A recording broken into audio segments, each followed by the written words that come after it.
Companies are under fire this morning for their connections to ICE, the immigration agency in the U.S. Now, pressure is building for billionaire Jim Pattison to walk away from talks to sell a property in Virginia to the Department of Homeland Security. CTV's Martin McMahon has more. I called for a boycott on BC billionaire Jim Pattison to cut his ties with ICE. BC Green Party leader Emily Lowen taking to social media, calling on BC's most successful businessman to abandon plans to sell a warehouse in Virginia to the U.S. government. The Department of Homeland Security wants to turn it into an immigration and customs enforcement processing facility. The potential deal is prompting a push for a boycott of all Pattison-owned companies, including Save-On Foods, in light of the high-profile killings of Alex Preddy and Renee Good during ICE operations in Minneapolis.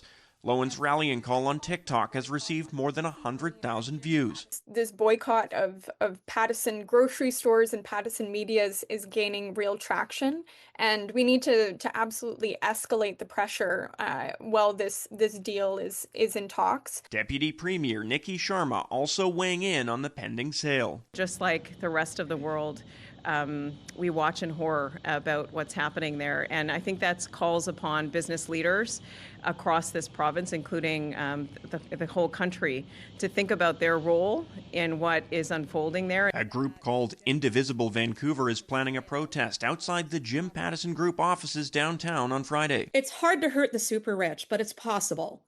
And getting them in their pocketbook is one of a few different forms of resistance that is effective. But some question whether a property sale warrants a boycott. If I'm going to sell a house and you want to buy my house and you agree to my price, why should I really care what you're going to do with that house? A separate protest on Friday is targeting Vancouver tech company Hootsuite. It has secured a pilot project with ICE to monitor social media discussions about the agency. The Hanover County Board of Supervisors is meeting tomorrow to discuss the potential sale of the warehouse. Martin McMahon, CTV News, Vancouver.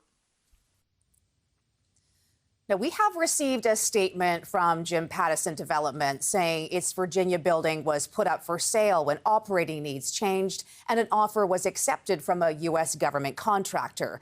The statement reads in part, "Sometime later, we became aware of the ultimate owner and intended use of the building," adding the transaction is still subject to certain approvals.